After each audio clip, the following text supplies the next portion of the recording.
નમસ્કાર વિદ્યાર્થી મિત્રો, હું નિકિતા પટેલ પ્રણવ શ્રમિક વિદ્યાલય ગુજરાતી વિષયની અંદર આપણે ચેપ્ટર નંબર 12 ઝબક જ્યોત ભણી રહ્યા છીએ. હવે આ ચેપ્ટરની અંદર આપણે આગળ જોઈએ કે દીપક જ્યારે ઘાયલ થયેલો હોય છે ત્યારે એ રાષ્ટ્રધ્વજને લઈને જાતની વાતો કરે છે. તે સમયે નીચેથી સાયમ ફેરી એટલે કે એક સરઘસ નીકળે છે અને એ સરઘસ રાષ્ટ્રધ્વજની વાહવાહી કરતા ગીતો ગાતું પસાર થઈ રહ્યું હોય છે. એ સાંભળીને દીપક પણ એને જોવાની જીદ કરે છે. ત્યારે એના માતા પિતા એને બારી પાસે લઈ જાય છે અને એ સરઘસ જે છે એ દીપકની જય બોલાવે છે. તેનું કારણ શું છે? કારણ કે એણે રાષ્ટ્રધ્વજ ચડાવતા પોતાનું બલિદાન આપ્યું છે, એના કારણે. હવે આગળ જોઈએ. દીપક કહે છે, બા જો તો તારાઓ આંખો પટપટાવે છે. દીપક શું કહે છે? આકાશમાં જોઈને કે જો તો ખરી બા, આંખો તારા જે છે એ તારા આંખો પટપટાવી રહ્યા છે. મારે આજે 9 વાગે ફરવા જવાનું છે. એની મને તેઓ યાદ આપે છે. દીપક શું કહે છે એની માને કે આજે રાત્રે 9 વાગે મારે ફરવા જવાનું છે અને આ આકાશના તારાઓ જે છે એ મને આ વાતની યાદ અપાવે છે. તું એ આવીશ ને? એની માને કહે છે કે હે માં, તું પણ આવશે ને? મેના કહે છે હા બેટા, હું પણ આવીશ. ફરી થોડી વાર દીપક આકાશની આંખોમાં આંખો પરોવે છે અને થોડી વાર દીપક પાછો આકાશમાં જોવા લાગે છે. દીપક કહે છે, બા આકાશમાં તારા ઉગે અને ઓરડામાં કેમ નહીં ઉગતા હોય? શું વાતો કરી છે એની માને કે બા, આકાશમાં જો તારા ઉગતા હોય તો આપણા આ ઘરના ઓરડામાં કેમ નથી ઉગતા? બા બંગલા ઉપર વાવટો ચડાવીએ એટલે કે બંગલા ઉપર રાષ્ટ્રધ્વજ ચડાવીએ તો ઓરડામાં તારા ઉગે હો. એ શું કહે છે કે જો બા, આપણે આપણા ઘરની ઉપર રાષ્ટ્રધ્વજ ચડાવીએ ને તો આપણા ઓરડામાં પણ તારા ઉગે. એનો કહેવાનો મતલબ કે આપણે આપણા દેશને પ્રેમ કરીએ તો આપણા ઘરોમાં પણ તારા જેવી જ ચમક આવે. મેનાની આંખોમાંથી 2 આંસુ સરી દીપકના જુલ્ફામાં અટવાઈ જાય છે. જુલ્ફા એટલે કે વાળમાં. કે મેનાબેન જે છે દીપકની માતા, એ દીપકની આવી કાલી ઘેલી વાતો સાંભળીને રડી પડે છે. બા મને ઊંઘ આવે છે, હું સૂઈ જાઉં? દીપક કહે છે એની માને કે બા મને ઊંઘ આવે છે, હું સૂઈ જાઉં. પણ તું ઊંઘ આવે તો એ ઉઠતી નહીં. શું કહે છે એની માને કે હું સૂઈ જવાનો છું, પરંતુ તને ઊંઘ આવે ને તો એ તું મારી પાસેથી ઉઠતી નહીં. બરાબર 9ના ટકોરે મને ઉઠાડજે. શું કહે છે કે તું મને બરાબર 9 વાગે ને ત્યારે મને ઉઠાડજે. અને તું ઉર્મી અને સુંદર તૈયાર રહેજો. શું કહે છે ઉર્મી અને સુંદરને દીપક કે 9 વાગે તમે પણ તૈયાર રહેજો, હું તમને પણ મારી સાથે ફરવા લઈ જઈશ. મેના દીપકને સુવાડી દે છે. સર અમલ પાસે આવી એનું માથું પંપાળવા લાગે છે. એમની આંખમાં આંસુ સમાતા નથી અને દીપક ફરી જાગે છે. મેના દીપકને સુવડાવી દે છે. સર અમલ દેરાસરી આવે છે અને દીપકનું માથું પંપાળવા લાગે છે. દીપકને જોઈને એમના પણ આંખમાં આંસુ સમાતા નથી. પાછો દીપક જાગી જાય છે અને કહે છે, બા બપોરે ઉર્મી કહેતી હતી કે પાટાથી મારું મોઢું સરસ લાગે છે, અરીસો લાવને જોઉં તો ખરો. દીપક શું કહે છે કે બપોરે ઉર્મી કહેતી હતી મને કે તારા માથે જે પાટો બાંધ્યો છે એ પાટાથી તારું મોઢું જ છે એ ખૂબ જ સુંદર લાગે છે, તો તું મને અરીસો એટલે કે કાચ લાવી આપ, હું મારું મોઢું જોવા માંગુ છું. સર અમલ અરીસો લાવી દીપકના મોઢા સામે ધરે છે. ધરવું એટલે કે આપવું. દીપકના પિતા કાચ લાવીને એની સામે આપે છે. દીપક અરીસામાં જોઈ રહે છે અને એની આંખો ચમકવા લાગે છે.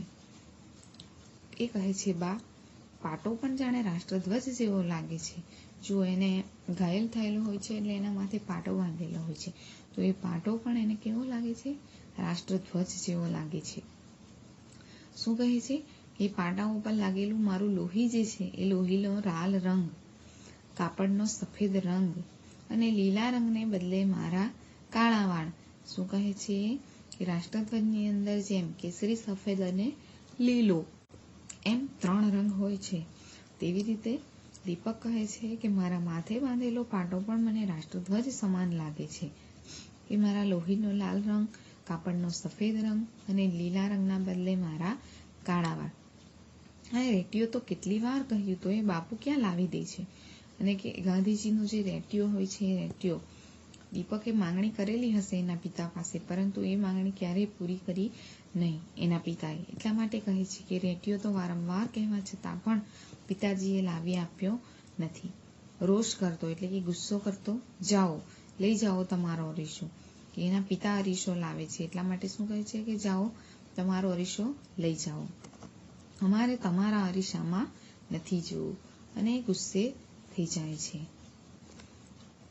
પછી એની બાને સંબોધિત સર અમલ અરીસો લઈ જાય છે. થોડી વાર શાંતિ પથરાય છે અને દીપક ફરી આંખો ઉઘાડે છે. બા, હું ફરવા જાઉં પછી તું ગાંધીજીને જેલમાં કાગળ લખીશ ને કે દીપક ફરવા ગયો છે. એ શું કહે છે કે એ સમયે ગાંધીજી જે છે એ જેલમાં હતા. એટલે કહે છે કે બા, હું જ્યારે પણ અહીંથી ફરવા જઈશ ત્યારે તું ગાંધીજીને જેલમાં કાગળ લખજે અને ગાંધીજીને કહેજે કે દીપક ફરવા ગયો છે. પણ એવું લખજે કે દીપક જ્યાં હશે ત્યાં વાવટો ફરકતો રાખશે, અને સાથે એવું પણ લખજે કે દીપક જ્યાં પણ હશે ત્યાં રાષ્ટ્રધ્વજને હંમેશા ફરકતો રાખશે. મેના કહે છે, હા બેટા, જરૂર લખીશ, પણ હવે તું સૂઈ જા. દીપક કહે છે, હા હવે સૂઈ જાઉં, બરાબર નવના ટકોરે હો. દીપક આંખો મીચી જાય છે. સુનકાર છવાઈ જાય છે, એટલે કે આખા રૂમમાં શાંતિ વ્યાપી જાય છે. દીપકની છાતીની ધમણ ઉપડતી જાય છે. ધમણ એટલે કે હાર્ટબીટ, ધબકારા, કે દીપકની છાતીની ધમણ એના ધબકારા વધતા જાય છે. સર અમલ દેરાસરી એની પાસે જઈને કહે છે, ઊંઘી ગયો લાગે છે. મેના બહેન, હા, પણ એની આંખોમાંથી આંસુની ધારા વહે છે. એ જોઈને ડોક્ટર કહે છે કે મેના બહેન, ઈશ્વર ઉપર શ્રદ્ધા રાખો. જેણે એને સર્જાવ્યો છે એ જ એનું સંરક્ષણ કરશે. સર્જાવ્યો એટલે કે એને જન્મ આપ્યો, એનું નિર્માણ કર્યું, સંરક્ષણ એની રક્ષા. મેના બહેનને રડતા જોઈને ડોક્ટર શું કહે છે કે મેના બહેન કે દીપકની માતાને રડતા જોઈને ડોક્ટર જે છે એ કહે છે કે મેના બહેન, ઈશ્વર ઉપર શ્રદ્ધા રાખો કે જેણે એનું સર્જન કર્યું છે, જન્મ આપ્યો છે, એ જ પ્રભુ એટલે કે ભગવાન એનું રક્ષણ કરશે. તો મેના કહે છે, ડોક્ટર સાહેબને પ્રશ્ન કરે છે, ડોક્ટર તમારે દીકરો છે? શું પૂછે છે કે તમારે દીકરો છે? તો ડોક્ટર કહે છે, ના મેના બહેન. તો મેના બહેન શું કહે છે, તો બસ કરો. એટલે મેના બહેનનો કહેવાનો અર્થ શું કે તમારે દીકરો નથી, એટલે દીકરો ગુમાવવાનું ડર, દુઃખ તમને ખબર નહીં પડે. કે જેને સંતાન હોય એને જ ખબર પડે કે પોતાના સંતાનનું દુઃખ શું છે. મેના બહેન કહે છે, તો બસ કરો. એટલે ડોક્ટર આંટા મારવા લાગે છે. સર અમલ ઓશિકાની બીજી બાજુ બેસી નીચે વધને બેસી રહે છે કે ડોક્ટર રૂમમાં આમ તેમ આંટા મારવા લાગે છે. સર અમલ દેરાસરી ઓશિકાની બીજી બાજુએ બેસીને નીચા વદને એટલે કે મોં નીચું રાખીને બેસી રહે છે. આ બધા તમારા પ્રતાપ. મેના બહેન એના પતિ સર અમલ દેરાસરીને કહે છે કે આ જે કંઈક પણ આજે થયું છે એ તમારા કારણે જ થયું છે. એટલે સર અમલ દેરાસરી કહે છે, મેના, તને એમ કહેવાનો અધિકાર છે, પણ જો તું મારા મનની સ્થિતિ જાણતી હોત. શું કહે છે કે હા, આ બધું મારા કારણે જ થયું છે અને તને મને ખીજવાનું, આવું બધું કહેવાનો તને અધિકાર છે, પરંતુ તું મારા મનની સ્થિતિ જાણતી હોત. અને વાક્ય અધૂરું છોડી દે છે. મીના બહેન આંસુ લૂછતી, મારે તો હવે મન જેવું જ કશું રહ્યું નથી. એ શું કહે છે સર અમલ દેરાસરીને કે મારે તો હવે મન જેવું કશું રહ્યું નથી. એટલે સર અમલ દેરાસરી મેના બહેનની વાત સાંભળીને શું કહે છે, સંભવ છે મેના, કે એ સાચી વાત છે, સંભવ છે, એ વાત શક્ય છે કે હવે તારે મન જેવું કશું રહ્યું નથી. ત્યારે મીનાબહેન કહે છે, રડી પડે છે અને કહે છે, વાહરે પિતાની તટસ્થતા. તટસ્થતા એટલે કે મક્કમતા. કહેવાય છે ને કે પરિવારની અંદર માતા અને પિતા એ બંનેને પોતાના સંતાન માટે એક સરખો પ્રેમ, એક સરખી લાગણી હોય છે. અને જ્યારે પણ સંતાનને કોઈ દુઃખ આવી પડે છે ત્યારે બંનેને એટલું જ દુઃખ પણ થાય છે. પરંતુ માતા જે છે એ રડે છે, રડી પડે છે અને રડીને પોતાનું દુઃખ વ્યક્ત કરી શકે છે. જ્યારે પિતા રડી શકતો નથી, રડવા માંગતા હોય તો પણ એ રડી શકાતું નથી, કારણ કે એની ઉપર બધી જવાબદારીઓ હોય છે. એટલે તટસ્થ રહે છે, મક્કમ રહે છે. પરંતુ અહીં સરઅમલ દેરાસરી તો પોતાની ભૂલ છે, બરાબર, ભૂલના કારણે એ પોતાના પુત્રને આજે ખોવાનો વારો આવે છે. અને મીનાબહેન એટલા માટે એને કહે છે કે વાહ પિતા, તમારી મક્કમતા તો કહેવી પડે. સરઅમલ કહે છે, મનની લાગણીઓને દબાવી, હું પુરુષ છું મેના, મનની લાગણીઓને દબાવી દે છે. એટલે કે મીનાબહેન રડે છે અને પોતાનું દુઃખ વ્યક્ત કરે છે, તો સરઅમલ દેરાસરી પણ રડીને પોતાનું દુઃખ વ્યક્ત કરવા માંગે છે કે હા, મારી જ ભૂલ છે, મારી જ ભૂલના કારણે આવું થયું છે. પરંતુ એ પોતાના મનની લાગણીઓને મનમાં દબાવી રાખે છે, કારણ કે એનું પુરુષત્વ એને નડે છે. એ પોતે પુરુષ છે એટલે એ સ્ત્રીની જેમ રડીને પોતાનું દુઃખ વ્યક્ત કરવા માંગતા નથી. એટલા માટે મીનાબહેનને એમ લાગે છે કે એના પતિને કશી પડી નથી. મેના કહે છે, અને હું માતા છું અમલ, દીપક વિના મને, અને વાક્ય અધૂરું છોડી દે છે. શું કહે છે કે તમે પિતા છો પરંતુ હું એની માતા છું, બરાબર, અને દીપક વિના મને કેવી રીતે જીવાશે. સાચી વાત છે, કોઈ પણ માતા પિતાને પોતાના સંતાન વિના જીવવું મુશ્કેલ છે. ઘડિયાળમાં 9ના ટકોરા થાય છે. દીપક ઝબકીને જાગી જાય છે અને સૌ ચમકી રહે છે. કે દીપક જ્યારથી જાગે છે ત્યારથી બસ એક જ વાત કરે છે ને કે માં ઉર્મી, તું મને 9ના ટકોરે જગાડજે, મારે ફરવા જવાનું છે, બરાબર. અને થોડી વાર માટે સૂઈ ગયેલો હોય છે. એ દરમિયાન દીપકના માતા પિતા જે છે એ વાતો કરે છે. ત્યારે બરાબર ઘડિયાળમાં 9ના ટકોરા થાય છે, એટલે કે 9 વાગે છે, અને સૌ ચમકીને એકબીજાને જોઈ રહે છે. દીપક જાગી જાય છે. બા, 9ના ટકોરા થયા નહીં? પ્રશ્ન કરે છે કે બા 9 વાગી ગયા ને? ચાલો ત્યારે હું ફરવા ઉપડું. શું કહે છે? ચાલો ત્યારે હું હવે રજા લઉં છું, ફરવા માટે નીકળું છું. અને આગળ કહે છે, પછી બા મેં વિચાર ફેરવી નાખ્યો, મેં એકલા જ જવાનું નક્કી કર્યું. કે ક્યારનો શું કહેતો હતો કે સુંદર અને ઉર્મીને હું મારી સાથે ફરવા લઈ જઈશ. પછી હવે શું વિચાર બદલી નાખ્યો છે, એમ કહે છે કે હવે હું એકલો જ ફરવા જઈશ. એ રસ્તે એકલા જ જવું સારું. એને ખબર છે કે મારું મૃત્યુ થવાનું છે, એટલે કહે છે કે એ મૃત્યુના રસ્તે હવે હું એકલો જ જાઉં ને તો સારું. બાપુ, ઉર્મી, જાઉં છું હો. અને બા, મોડી રાત સુધી પાછો ના ફરું તો એ મારી રાહ નહીં જોતી. શું કહે છે કે બાપુ અને ઉર્મીની રજા લે છે, એની બહેન અને પિતાની, કે હા હવે હું જાઉં છું. અને હા, મોડી રાત્રે સુધી હું ફરીને નહીં આવું ને તો તું મારી રાહ જોતી નહીં. થોડી વારે. અને બા, ગાંધીજીને જેલમાં કાગળ લખવાનું ચૂકતી નહીં. શું કહે છે કે બા, તું ગાંધીજીને જેલમાં કાગળ લખવાની ચૂકતી નહીં. અને દીપક જે છે એ આંખો મીચી દે છે. થોડી વારે જોઈ ગયા એને કહે છે માને કે ગાંધીજીને તું કાગળ લખવાનું ભૂલતી નહીં.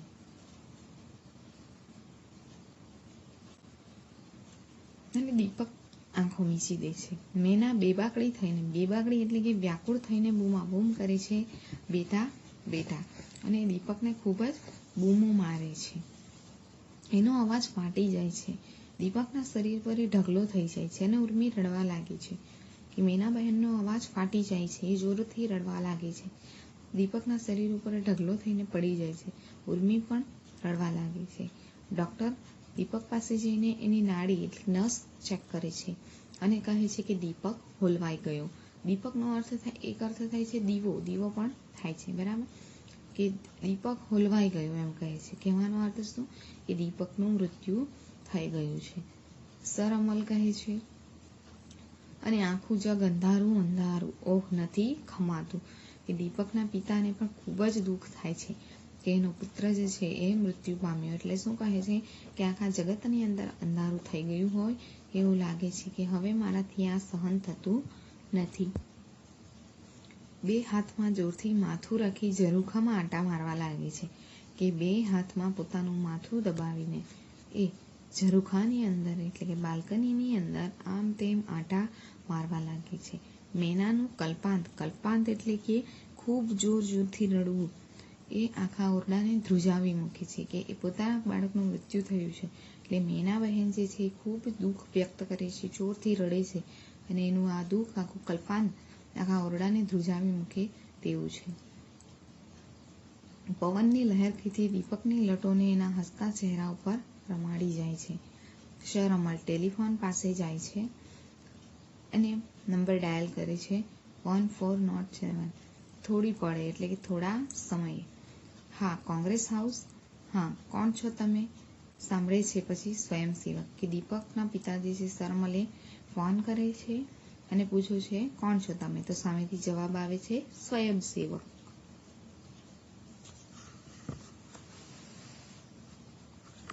એટલે સર અમલ પાછા કહે છે કે હા, જરી શિશિર કુમારને બોલાવો તો. સાંભળીને સંગ્રામ સમિતિની મીટિંગ ચાલી શકે છે, એ નહીં આવી શકે.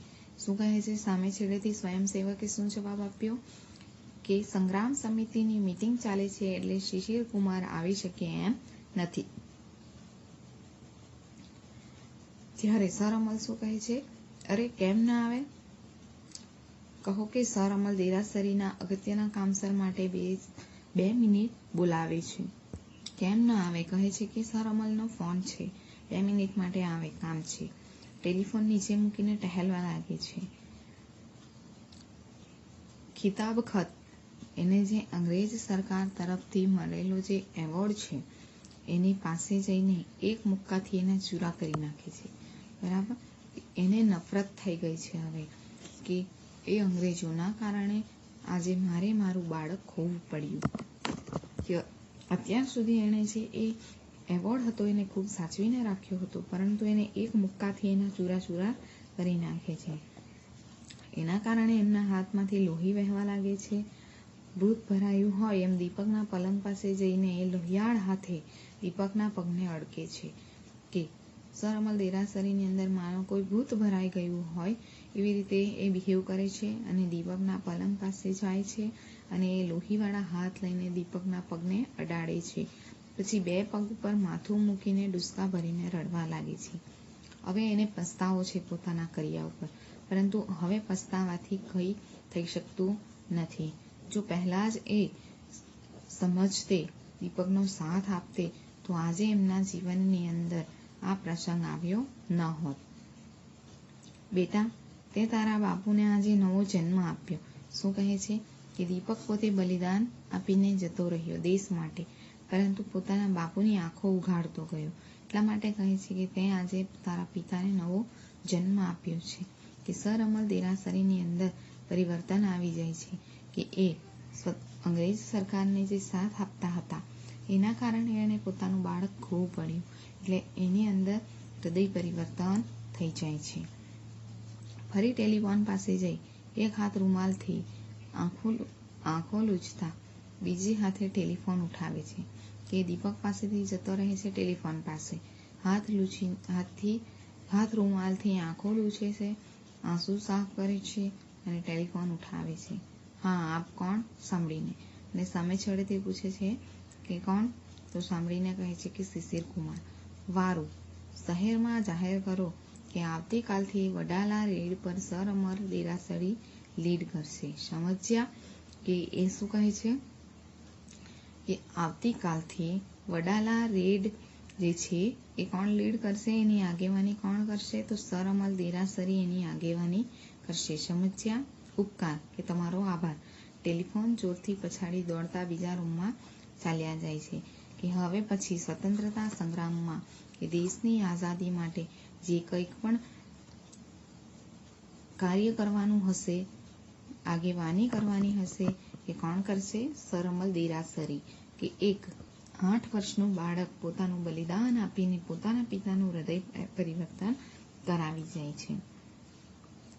કે આ પાઠ ઉપરથી આપણે એટલું શીખવાનું છે કે આપણે આપણા દેશ માટે ગમે તે રીતે એનો સાથ આપવો જોઈએ અને આપણા દેશ માટે કંઈક ને કંઈક કરી છૂટવાની ભાવના આપણા અંદર હોવી જ જોઈએ. કે એ દીપક જે છે એ 8 વર્ષનો હતો, તે છતાં પણ એનામાં દેશદાઝ રગ રગમાં વ્યાપી ગઈ હતી અને એ દેશની આઝાદીની ચળવળમાં જોડાઈને શહીદીને વહોરે છે. કે દીપક જ્યારે મૃત્યુ પામ્યો ત્યારે અંગ્રેજ સરકારના અફસર તરીકે કામ કરતા એના પિતા જે છે એની અંદર એક જ્યોતનો ઝબકારો કરી જાય છે કે એનું હૃદય પરિવર્તન થઈ જાય છે. તો આપણે આ પાઠ પરથી એટલું શીખવાનું છે કે દેશની આઝાદી માટે લડત લડીને જેટલાય નામી અનામી દેશભક્તોએ શહીદીને વહોરી લીધી છે, એવા દેશ અને આઝાદ કર્યું છે આપણા દેશને, એવા મહાન વ્યક્તિઓનું, બહુમૂલ્ય વ્યક્તિઓનું આપણે મૂલ્ય સમજવું, એમનું મૂલ્યને જાળવવું, એમણે સ્વતંત્ર કરીને આપેલા દેશને આપણે સાચવવો એ આપણા દરેક નાગરિકની ફરજ છે. Thank you.